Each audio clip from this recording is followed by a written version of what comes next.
Welcome to writehive's 2026 Kickstart Your Author Career presentation.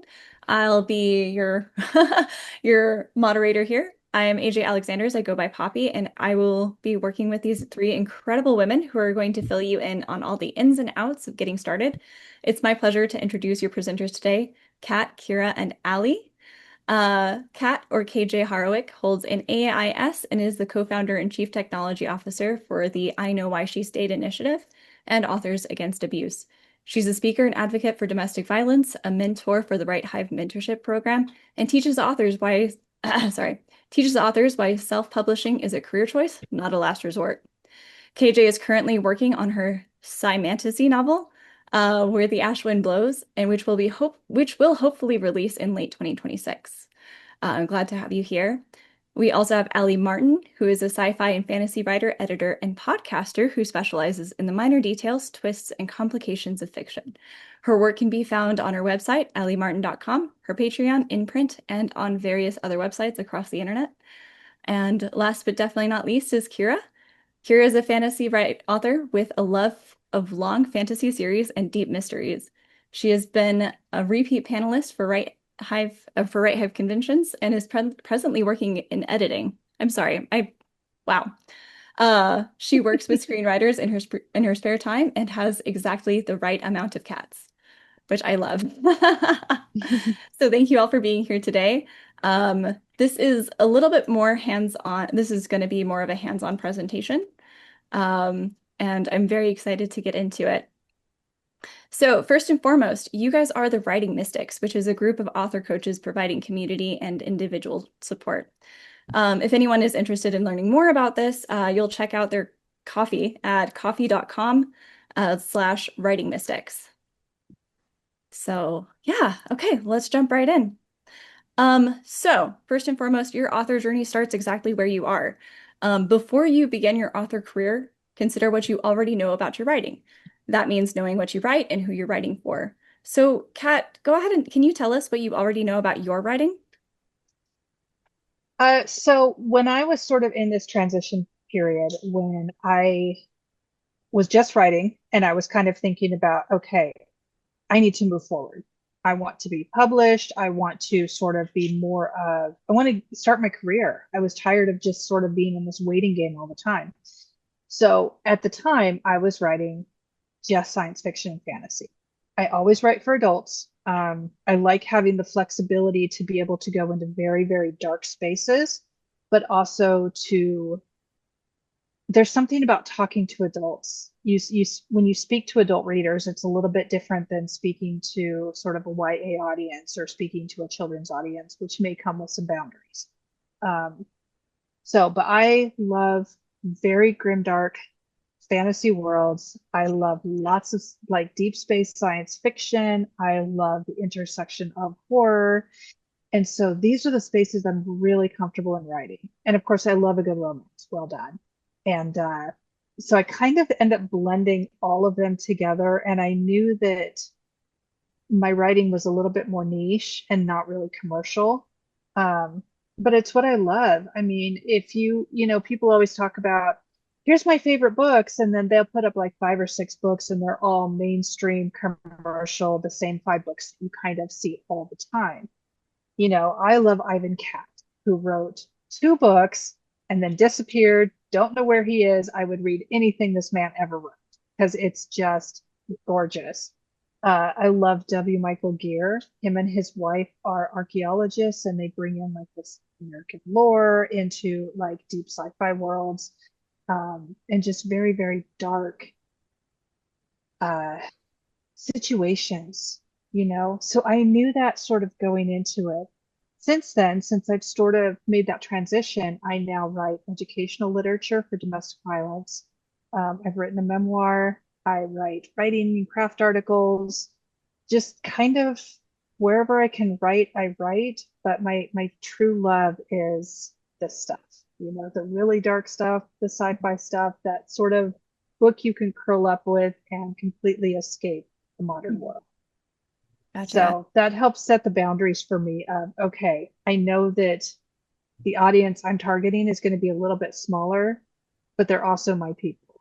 And then I'm also willing, though, to write for broader audiences, you know, Mhm. when the occasion arises. Gotcha. And Kira? I knew when I started to get into writing that what I wanted to do was explore characters. I wanted to explore vast worlds that I created out of nothing, and I wanted to see where I could take these characters. I generally write long, noble, dark, epic fantasy, also, once again, aimed at adults. It just, fits with the subjects that I write about.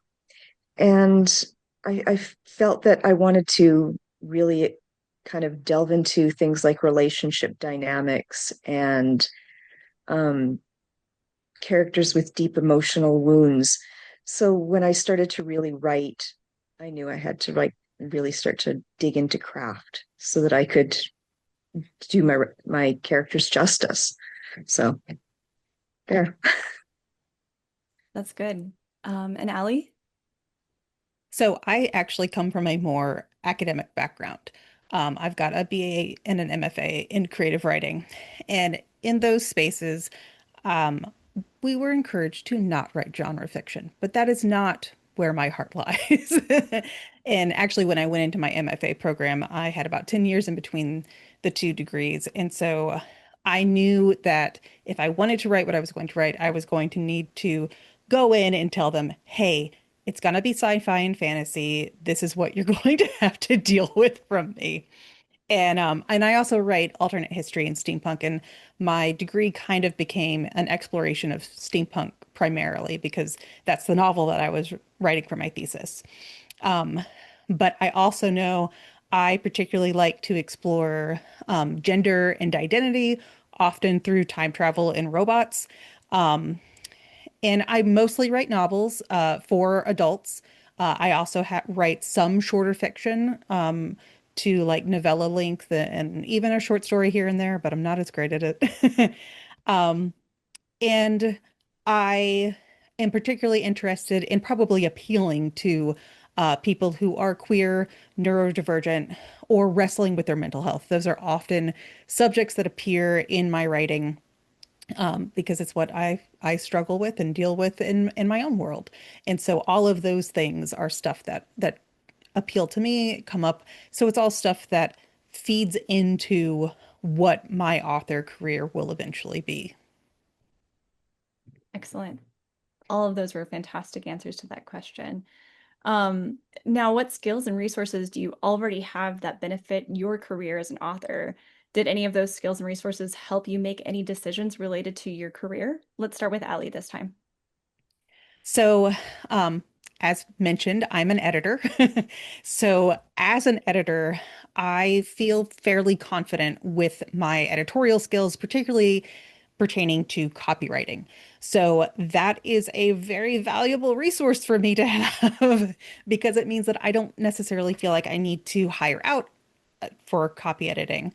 And it also means that I am connected to a vast network of other editors who may be willing to do me a favor, knowing that when they're looking at my work, they're probably only picking up, you know, obscure things. It's not going to be a big job for them. And if they're my friend, they will be like, "Oh, yay, I get to get read your work early."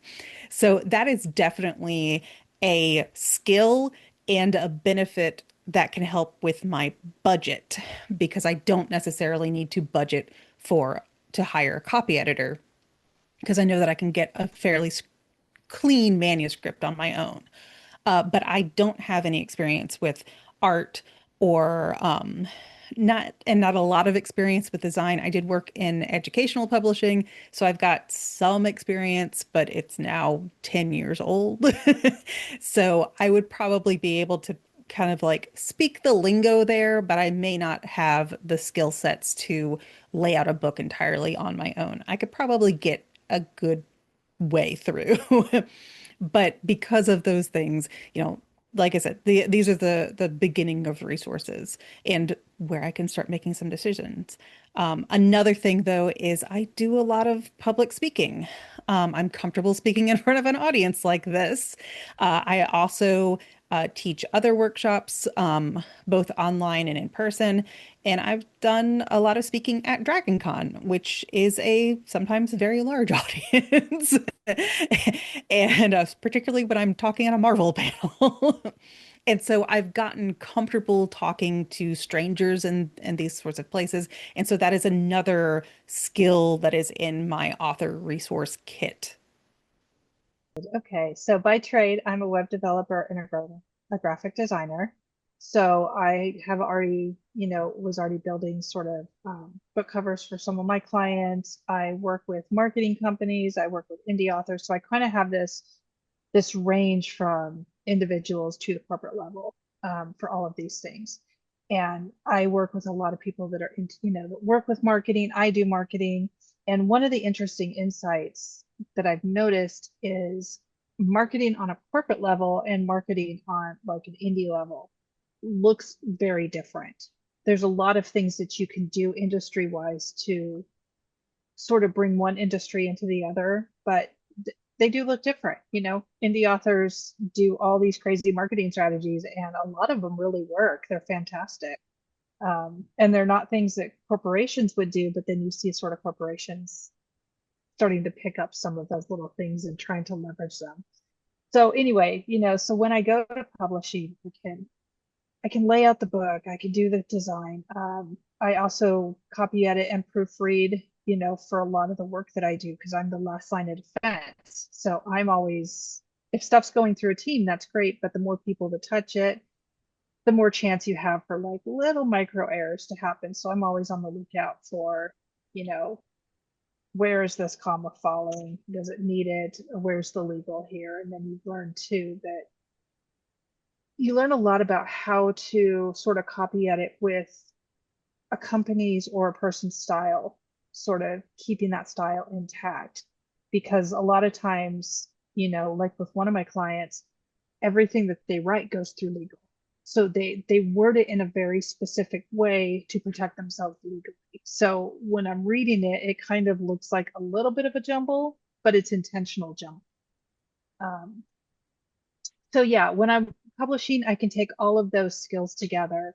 And then when I published my first book, I worked with other authors. We sort of formed like a mini cooperative, and we published within 6 months of each other, all of our debuts. So we all had different skills.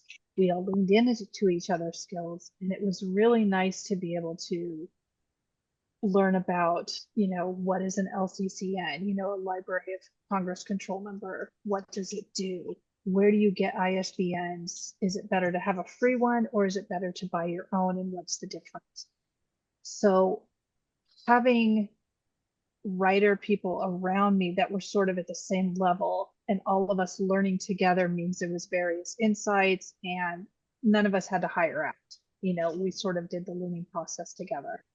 So by the time I went through the whole publication thing, all I needed was a developmental editor, who is a goddess, by the way. And if I don't say that out loud, she will be glaring at me from somewhere in the universe. So, but yes, always get a developmental edit because it makes your book so much more magical. Um, but yeah, so I've got all of these skills, and now that I'm sort of teaching and writing and doing all of these things, I'm able to leverage those industry skills that I have, plus the writer skills I've obtained, and sort of how do I talk to writers who are in this position I was in 10 years ago? How do I take these skills I learned in my industry life and help others to go, guess what? You can do this. You can just take those steps and start. You don't have to start at the top. You can just start where you are, start making micro movements. And in 5 to 10 years, you're going to be amazed how far you've come. And Kira, how would you answer this question? Um,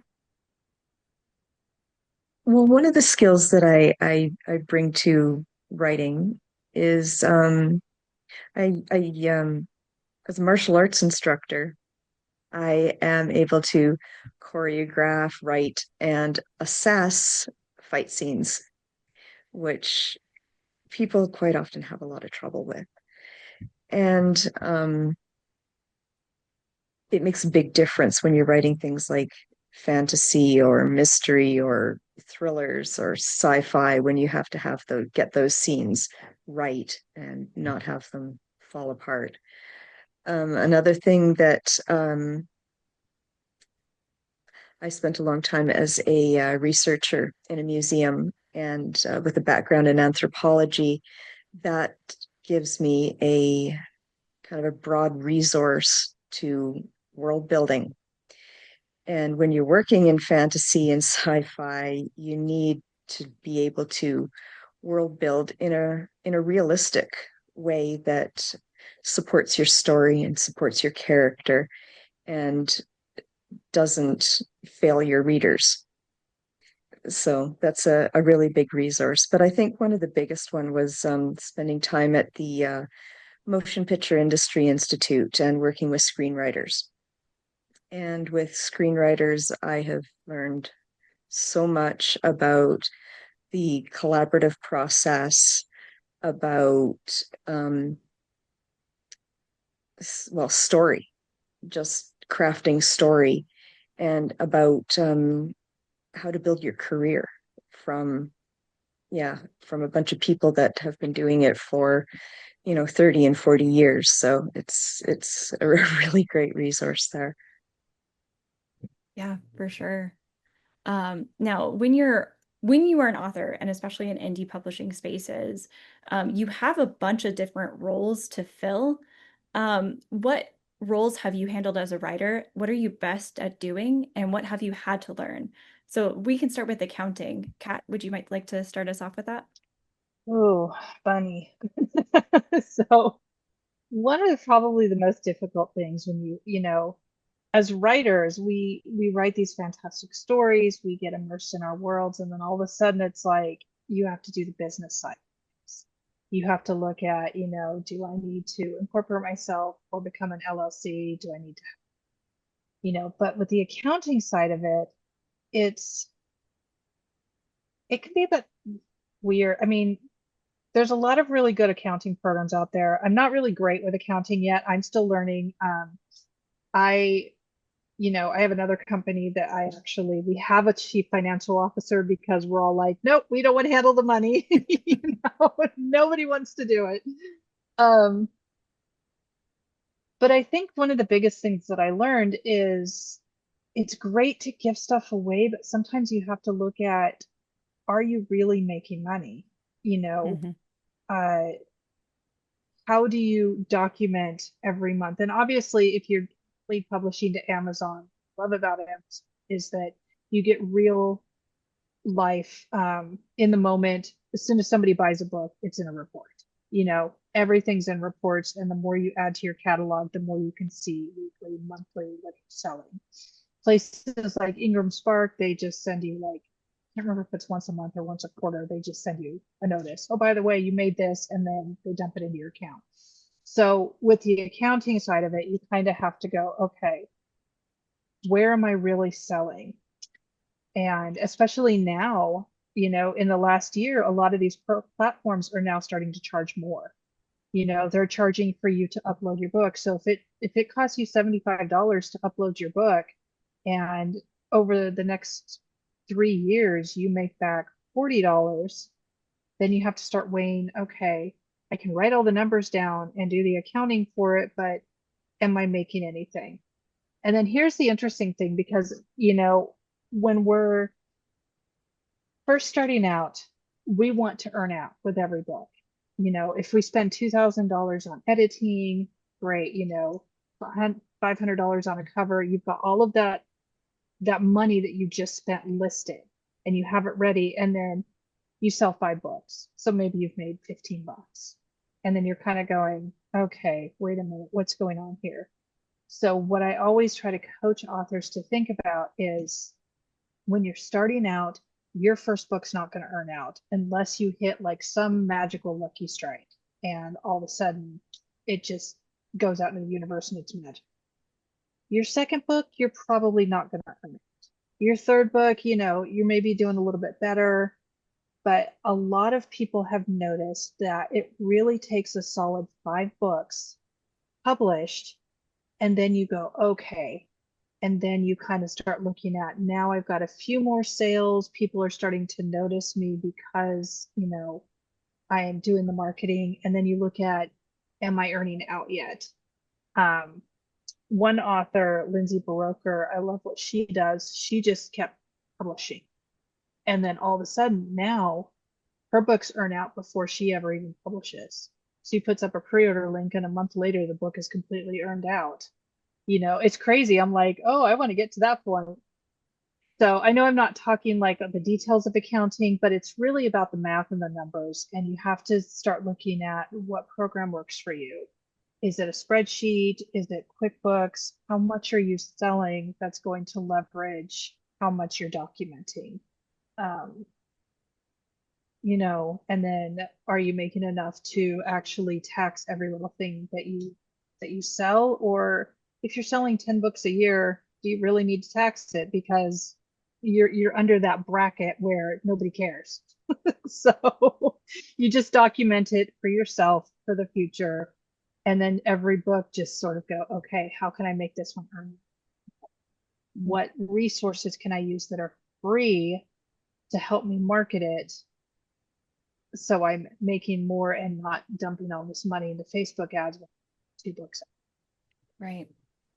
Okay, so we talked some about social media and blogging, but what about platform building? Alli, can you go into that a little bit more?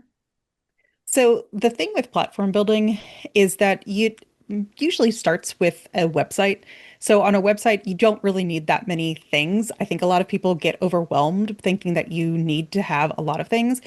You need to have a bio, you need to have your books and where to buy them, and a contact form. And that's really all that you have to have. You don't have to have a blog, you don't have to have links going out everywhere, and you don't have to have a schedule that on which you release information. And your platform can also be part of your social media. So if you're really comfortable on Blue Sky or Instagram or anywhere else, TikTok, that can be a place where you live. It can be part of your platform. Um, Patreon can be another place where your platform lives. I've got a Patreon, and it's not as traditional as some of the other author ones because I am really uncomfortable sharing in progress work. And so that's not something that I wanted to do. So I shaped my Patreon more around authoring, editorial and writer support. Um, and all of that is filtered through my own experience as a writer. So there are opportunities for readers to engage.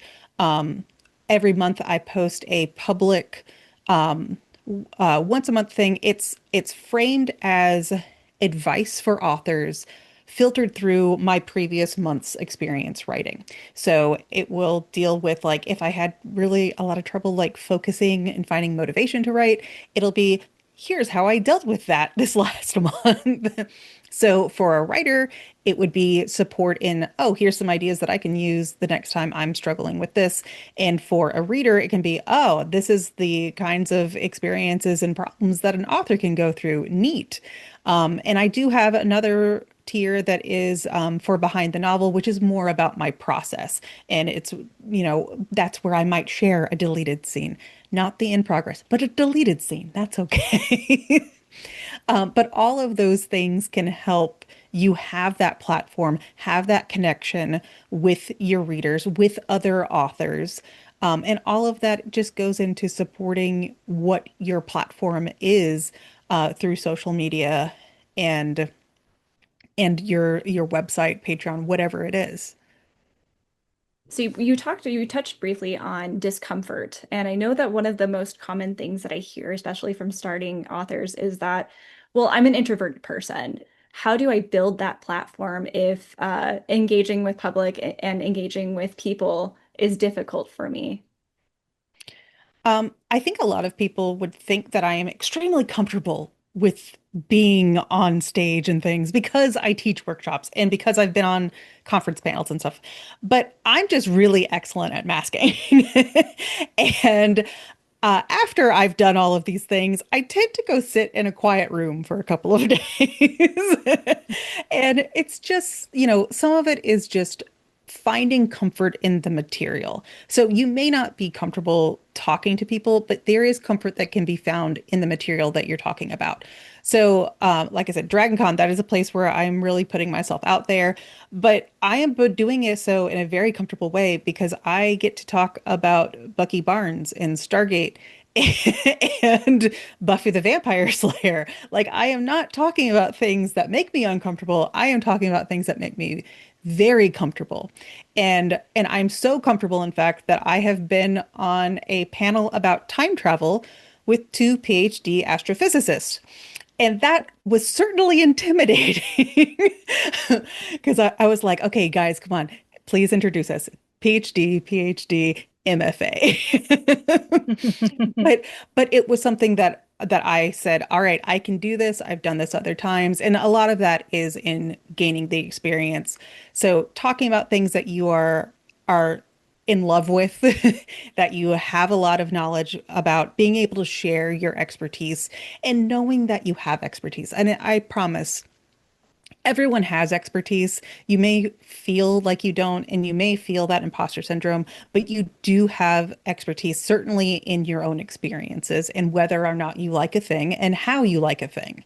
And so that is a place that you can start this sort of conversation and putting yourself out there while finding a comfortable place to do so. Fantastic. Thank you so much. Another thing that people never want to do is marketing. Kat, we talked a little bit about accounting. Can you maybe tackle the marketing question? Yeah, so with marketing, I'm going to go back to what Allie was just saying is when you're starting out, it's about comfort level, especially if you're an indie author, because you have all these avenues you could take, and maybe you're like, I don't know what I'm doing. So what I would recommend is look what large companies are doing. A lot of them have simplified their ads to, a single or a gradient color space. A product that sort of matches that color space and a very simple line of text that says, here's about my magical book. Um, there's authors that are, especially in the romanticy space. Roger, stop. My dog, I'm sorry, he's like shaking the bed. But like in the romanticy space, a lot of times, authors will put just images of their books with all these arrows pointing into it. This trope's in here, this trope's in here, this trope's in here. And for readers, that's a fantastic way to go, oh, I love an enemies to lovers. Oh, I'm not big on this. Um, there's other authors that I love it when they do this. I wish I could do it. I always seem to come off like that I'm slamming my own book if I do it, but they will pull all of their worst reviews and put that onto like an image like this book sucks, this book, throw it in the garbage, I wanted to burn it. But they have that sort of sarcastic um, energy with their audience and their readership. So when they put that up, it's fun to see it, and they're like, oh, that looks interesting, this author has a personality, I'm going to go buy this. So when you're marketing, I would say don't dump all of your dollars into like high paid ads. Just don't. Wait until you've got 5 books out there before you really start dumping your money into advertising. So what you want to do is leverage social media. If you're comfortable going to conventions and doing things in person, talk to people. Say, yeah, I wrote this book. I can't tell you how many people love to pick up a book because the author's right there and they can, you know. Um, Find that comfortable space, whether you're an introvert, extrovert, that space that you're comfortable talking about your book, and just talk about it. Try things, try different things, because sometimes like I said, I look at industry marketing and then I look at what authors are doing, and it's such a different thing. And I'm like, what are you doing with authors? But then they're selling, like they're doing things that matches their audience's energy. And that's what you want to look for. What does your audience want to see? what's fun for them to go, oh, I want this book. And if that's looking at bad reviews, if that's looking at the tropes, whatever it is, try that. Try new things. Something's going to work, something's not. Just keep trying and keep building. So you talked a little bit about conventions and like meeting people, and that kind of brings me back to like the networking idea. Kira, can you tell us a little bit more about networking and how to approach that?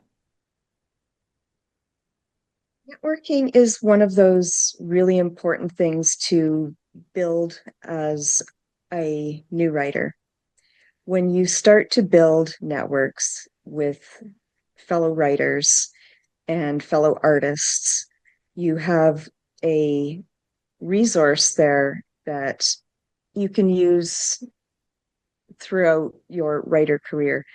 Other writers become beta writers, they become critique partners, they become book cover artists, they become developmental editors, and you can trade your skills for their skills, and you have that backup all the time of someone there to help you. And a great place to start building networking is at conventions. You meet other writers at conventions all the time. WriteHive is perfect for that.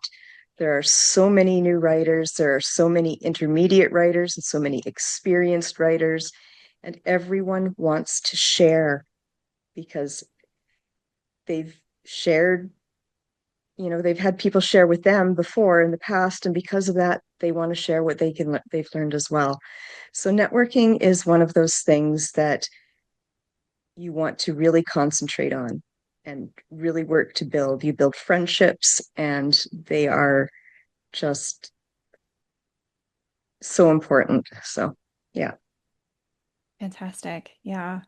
I've met authors, especially new time authors at conventions and such, that write differently. Either they write novellas or short stories. What do you guys publish besides books, and where do you publish those? So I write short stories. I've got some published on my website. I write novellas, so I usually use those as reader magnets. I've taken my book and actually put it into a web series, and that was a really fun experience. It was nice because I had it already written, so I could just break down the chapters and just have them automatically release every week. I write educational programs now for domestic violence and financial abuse. And then I write writing articles for Writing Mystics. And so I've started, when I first started, it was just, I want to write a book. And now it's like, oh, well, I know how to write. So I can just, let's go over here and write this, and let's go over here and write this. And you kind of transfer those skills. And then, write in the spaces that are comfortable, write in the spaces that are uncomfortable, but with intention. That way you're learning something when you're doing it. And then think about, how do you sell your content? How do you license your content? Or what content do you give away for free to pull readers to the content that you can sell? Um, so books, websites, look for magazines too, all those spaces that pay for writing. Where can you put Yeah. your writing and be noticed? Go ahead, Allie. I was going to say, in all of the writing that you do, it puts your name out there and it Mm-hmm. helps you to build a catalog, whether it is a paid catalog or a free catalog. It all is helping you to continue to put your name out there, get eyes on your work, get your name out there, get your name known. I do a lot of writing about writing. I write a lot of essays for Writing Mystics, it's a members only group called Get Your Words Out, but it's a writing community. Um, I write about writing on my Patreon.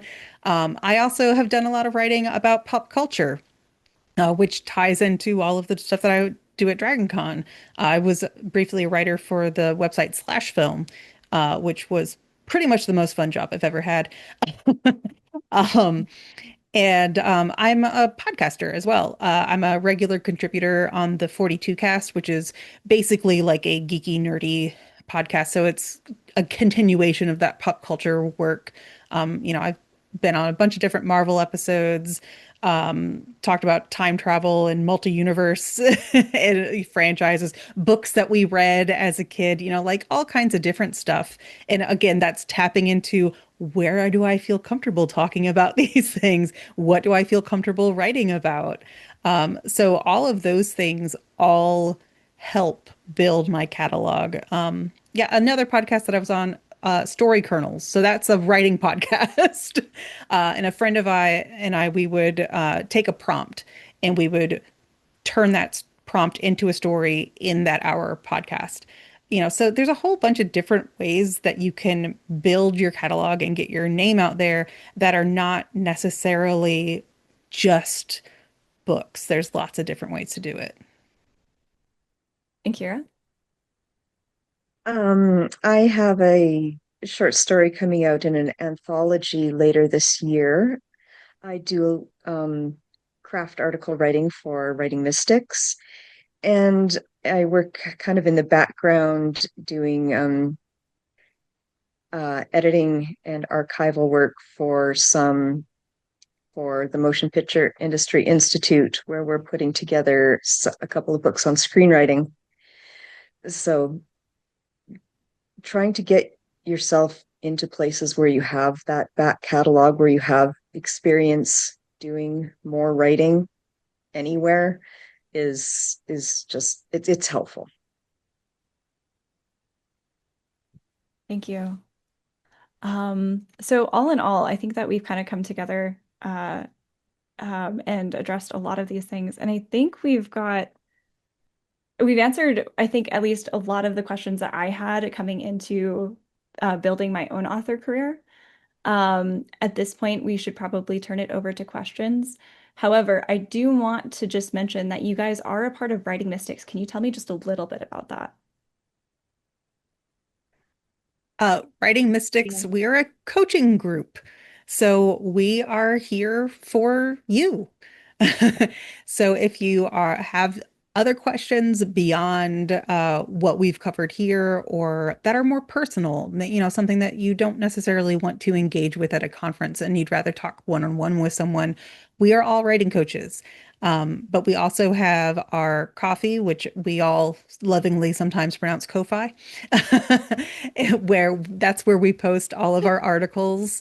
We offer tips and recommendations, as well as writing practice and prompts, things like that. And we've got a few other little bonuses if you wanted to join us as a member there. But yeah, we're all here. And if you are out there sort of struggling and you're on the fence, you're like, I really want to get started. I don't know how. I have this book I'm querying, but it's going nowhere. And I just want to feel like I'm making progress. Uh, Contact us. Um, Reach out to us. You can do it, on our social media and say, hey, I want to know about this, or you can go to our Ko-fi, which is here, and basically reach out and say, hey, I'd like just like a little 15-minute coaching call to get to know you guys. And then that way you can sort of go, and even if you don't know which one of us you want to talk to, you're like, this is the thing I'm struggling. Reach out to us and say, here's the thing I'm struggling with. I don't know who I need to talk to. And between the three of us, we'll like figure out, okay, this is something that I can take, or this is something that Allie's better suited for. And that way we'll help match you up with the best coach to help you move forward and sort of get started on your career. Really start taking those small steps to get you moving along.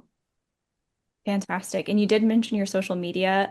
How can people get in touch with you besides the Ko-fi page? So I'm KJ Harrowick. You can find me at kjharrowick.com. You can find me on social media at KJ Harrowick. And I do coaching for Writing Mystics. I do coaching independently. I build websites. I do graphic design. Um, and then you can just either follow me, hire me, just kind of poke me and go, here's a sheep. Let me throw it at you. There, it's just, I always like meeting new people. And I'm Alli Martin. You can find my website at allimartin.com. That's ALLI. I'm also on Patreon, patreon.com/Alli Martin, especially if you want to just go poke around and see what an author's doing with Patreon. I totally did that a lot when I was starting out. To find me on social media, my username is self-winding. Blue Sky and Instagram are the places where I am most likely to be. Fantastic. And And Kira. I'm Kira Anderson, and I'm mostly on Discord and at Writing Mystics. So you can find me here in Write Hive. Fantastic. So at this point, this is a pre-recording, but we are going to open it up for questions. So pop those in the chat. And thanks for hearing us out. And I'm not going to say goodbye. See you soon.